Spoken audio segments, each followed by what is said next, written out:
How's it going, everybody? My name is Masih, and welcome to the first episode of the fifth part of our Journey to Elden Ring series. In these series of videos, I'm going to be covering Sekiro Shadows Die Twice, the final Souls game that has been released so far, of course, before Elden Ring.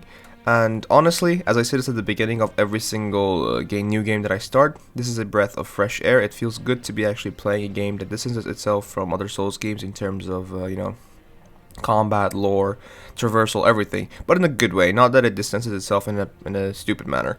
It actually improves upon many things, which are going to be included in Elden Ring. Anyway, without further ado, there's a lot of new mechanics in this game that I do have to explain, but I will explain them as we go by and as the need for them the need to explain them, rises.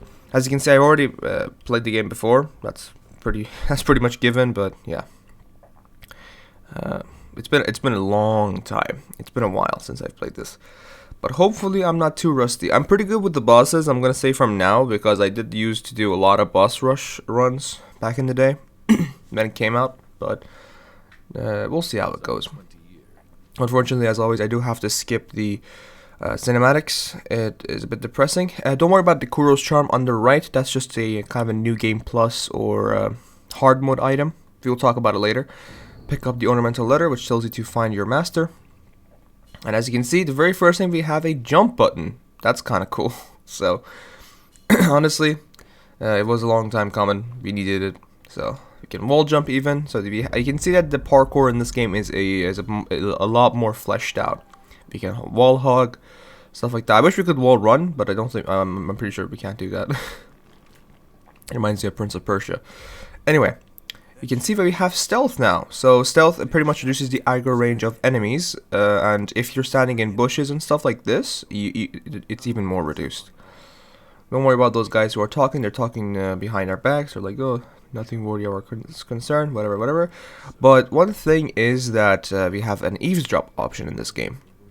So you can eavesdrop on a lot of conversations, and it's pretty important sometimes. It even ties to getting the endings, the hidden endings of this game. So keep that in mind. It's pretty important. Don't trivialize it. For now, though, you can see that there's an eavesdrop button over there.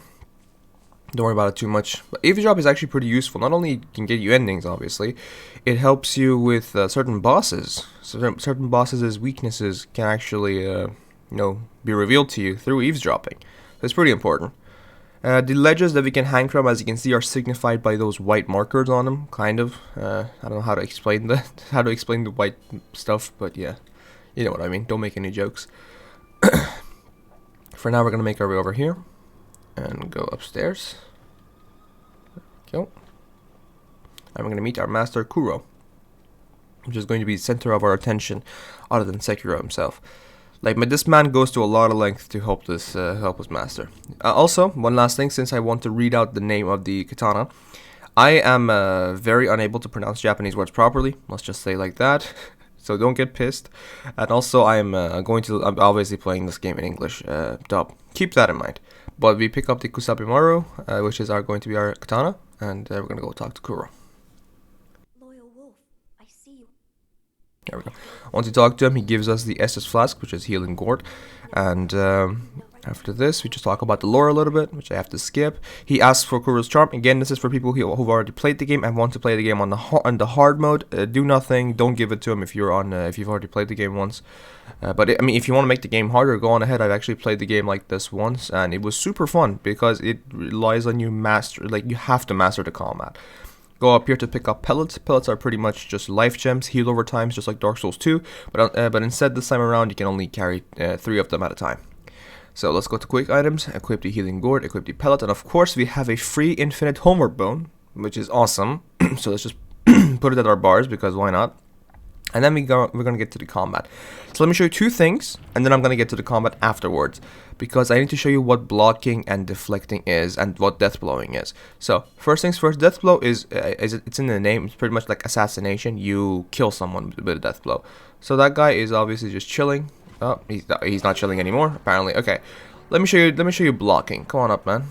Come on up. There we go. If you hold down L1 block, you just get blocked. You just simply block, as you can see, and you can see if he attacks me, there's a bar underneath me that is going to fill. Look at that bar. That is called the posture bar, right?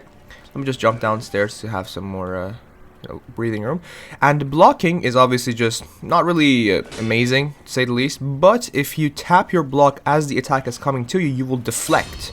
And then that red dot, that means you can land a death blow.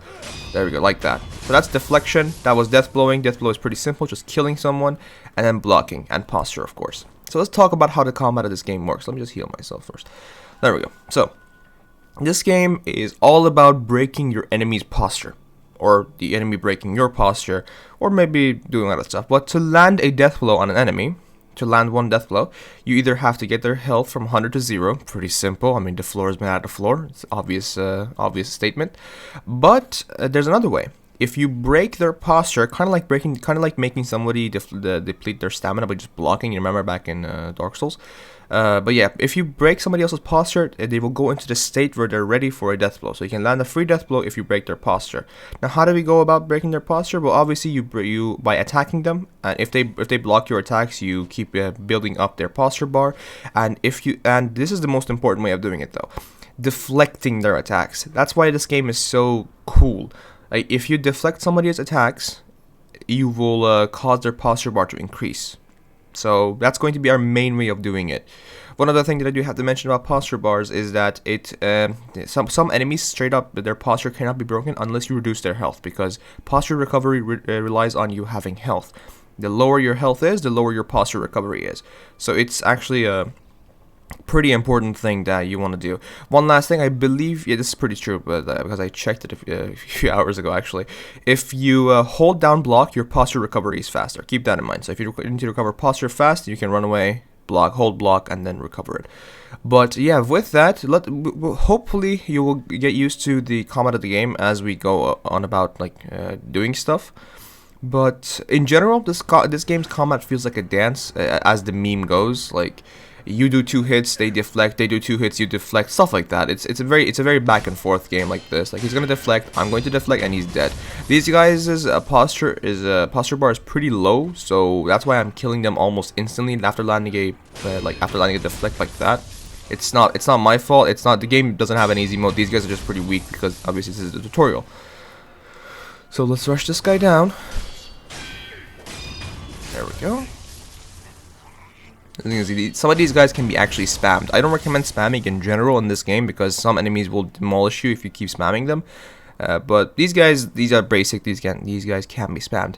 One last thing that I do have to mention. Let's talk about the big boy bosses. We have big boy bosses and mini bosses. Mini bosses are just bosses that you encounter throughout the entire journey through Ashina.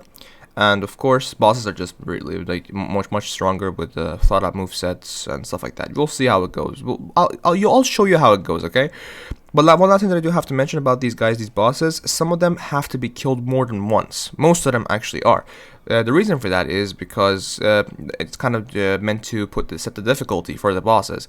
Some bosses have to have you land 2 death blows on them, and with each death blow, so for example, imagine you're at full health with 2 death blows. You haven't killed them at all.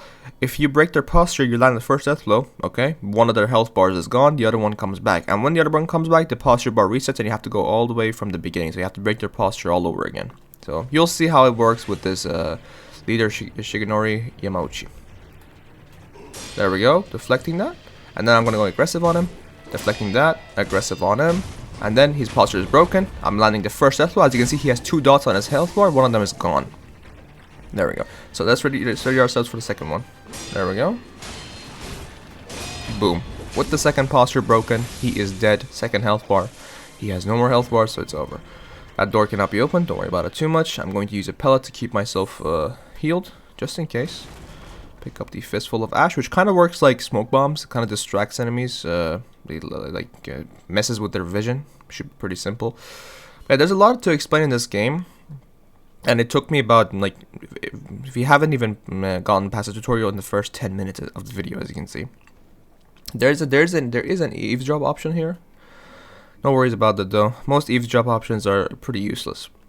So let's just walk up to this midget guy, which is randomly just chilling here. Kill him. There we go, we can ledge hang like this. Now we're gonna have to go to that hidden passage to, call our master, and so we can actually move on to the next part. So there is going to be a boss fight here, and this boss fight, in terms of the, for the most part, just like Demon Souls, tutorial area, it's meant to kick your ass. But I kind of hate this. I just don't. His name is Genichiro, and I just do not like this guy. So I'm going to kick his ass, and to kind of showcase how the combat of this game works as well. So it's kind of a good idea to actually showcase it, because it kind of shows the flow of the combat and how it works against bosses who are actually bosses. So this guy is actually a boss that we have to fight later. Don't worry about this jump attack. I'll explain it later when we actually have to get to it. But as you can see, it's going back and forth, like back and forth, boom. It's kind of like the combat of this game, and one of the interesting parts about it. Feels like a dance.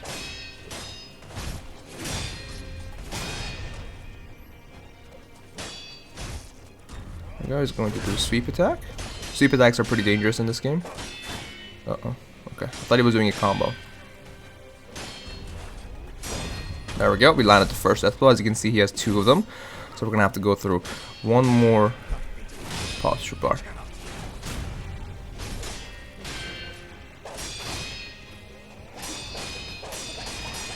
Okay, we landed every single one of those except one. So we missed one deflect there. I always miss that last one. I don't know.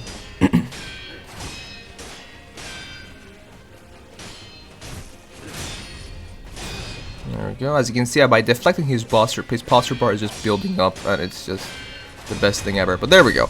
With Deathblow on it, unfortunately, killing this guy, unlike Demon Souls Remake, doesn't change the outcome of the fight at all.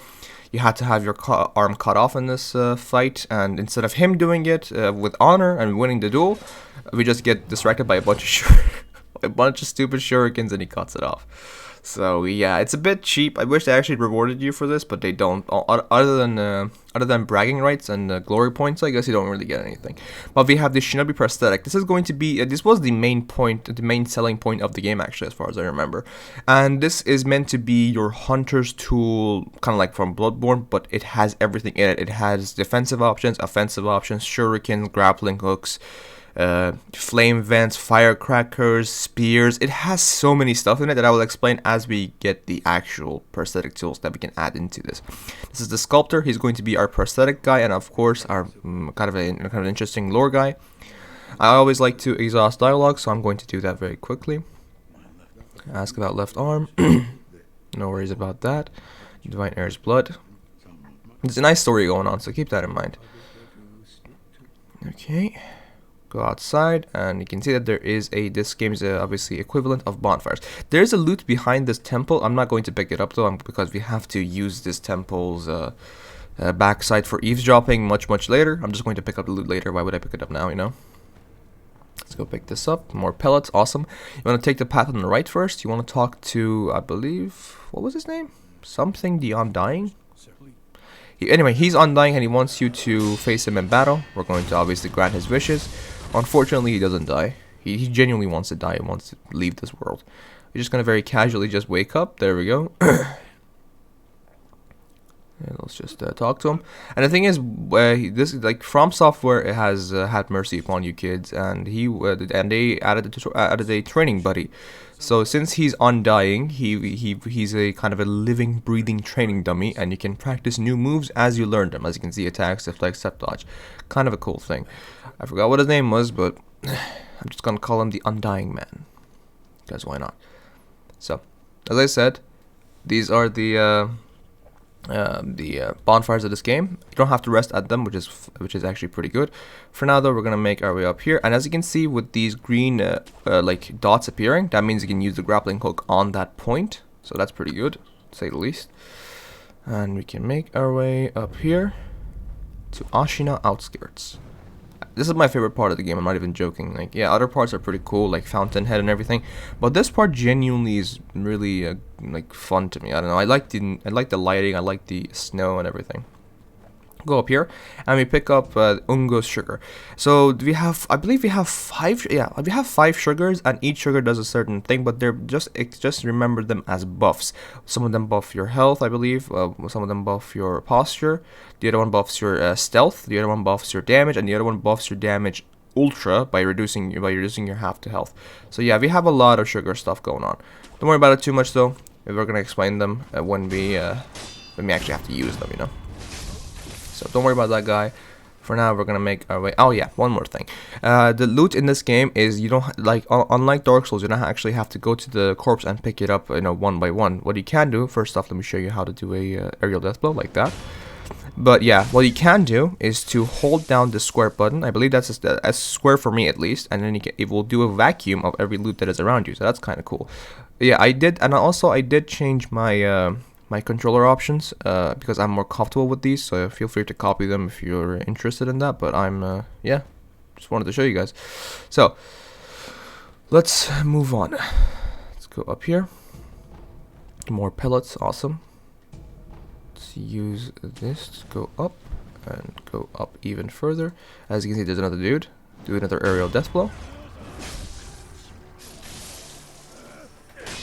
There we go, land a deflect, one more deflect, and boom. That's kind of how the combat of this game works in general. Like, pretty much boils down to you landing deflects, they landing, them landing deflects. Oh, hello.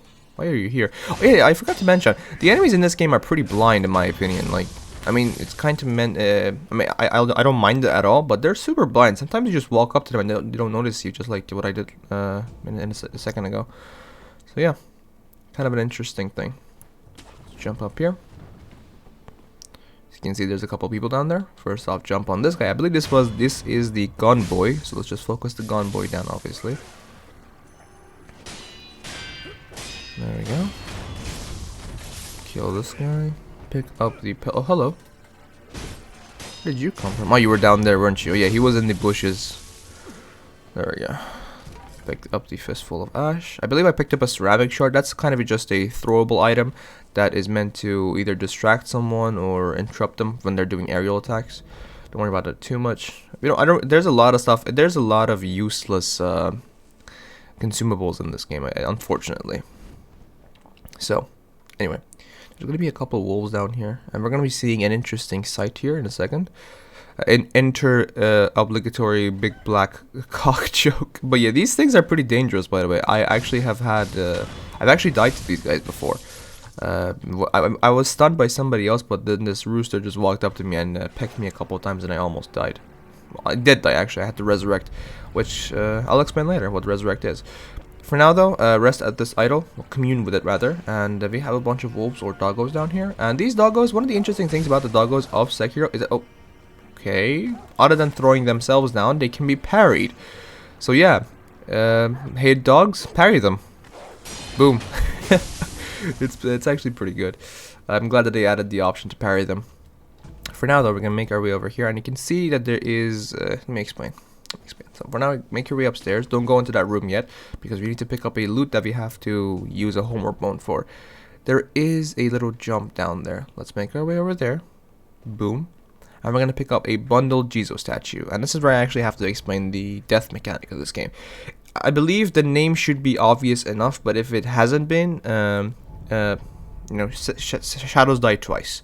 This game gives you the power to resurrect once after you've died. Pretty simple. There's other mechanics that tie into it, which I'll explain after we actually go finish this next boss. But that resurrection has a cooldown, and using a bundled Jizo statue in the middle of combat actually causes you to refresh that cooldown, which is pretty cool if you're in need of extra reses for a boss or something.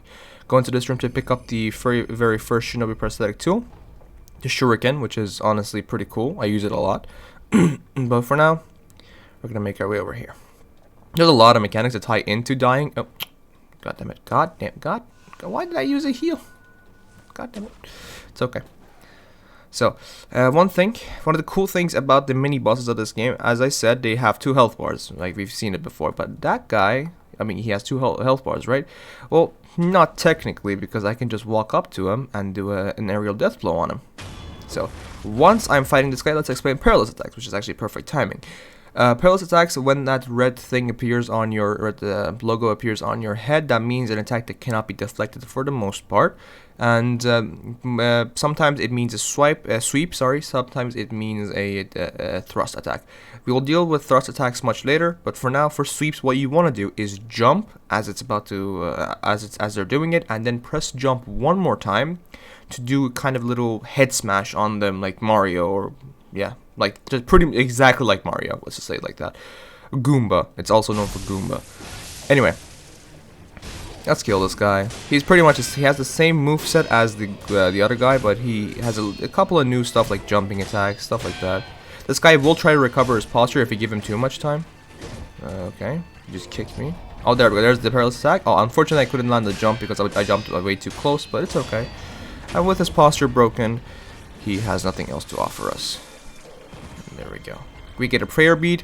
A prayer bead you get from mini bosses or loots around the place, and gourd seed is just a kind of like SS chart that increases your SS count. But prayer beads, each 4 of them combined, you will add 1 point to your vitality, to your health bar and posture and everything. The next path is over there, but before we move on, I'm going to have to explain a couple of things, a couple of mechanics that will come into play in the upcoming episodes throughout their entirety, and I might as well explain them in the first episode to get it out of the way, and then we can move on to with the second episode. So for now, let's use our gourd seed because we have a certain doctor NPC that has appeared here, and there we go. There she is. Her name is Emma. She's pretty cute. She's a really good doctor actually. So we can give her the healing gourd. There we go. So there we go. As I said, I like to exhaust dialogue, so I do apologize if it's annoying for you guys for me to watch me exhaust dialogues. Anyway, so we have given her the gourd seed, so we have 2 charges of our healing, and we can give him the shinobi prosthetic and fill and actually put the shuriken inside the prosthetic arm, which is going to allow us to use shurikens. Pretty simple. And the consumable that obviously there's chargers. First things first, go equip it. But on the bottom right, you can see that there is a kind of an emblem icon. That's those are spirit emblems, and you can collect them from all around the world. They're just chilling at some places, and these are the consumables that you consume for your shinobi prosthetics. So if I use a prosthetic like this, it's gonna consume 1. It depends on what prosthetic you use. It might consume even more. But that's pretty much going to be our consumable for the prosthetic that we pick up. We literally pick this up from the ground, like places like this. Don't worry about it too much. One last thing that I do have to explain is called the Unseen Aid and the Dragon Rod mechanic. So as you can see on the bottom right, we have our money, which is sen, or I like to call it coins. I'm just going to call it coins because saying sen is a bit weird for me. And then we have skill points and the skill bar next to it. So the death mechanic of this game, obviously you can resurrect once, but if you actually do die after that resurrection and your second death, what happens is that you lose half your stuff. You lose half your coins, and you lose not the points that you've gained in skill. So not the point on the left that is 0 at this moment. No, you lose the bar. You lose half the bar. So yeah, it's pretty brutal. These are death penalties, and they're pretty simple. You just lose half your stuff, but there is a chance that you won't lose them, and that's when Unseen Aid comes into play. You can see at the moment it's sitting at a 30% chance. So Unseen Aid literally prevents death penalties. That's all it does. It has a chance to proc. At the moment is a 30% chance, and it prevents you from losing half your coins and half your skill points. Pretty simple, right? Kinda yes, kinda no. This is where Dragon Rot comes into play.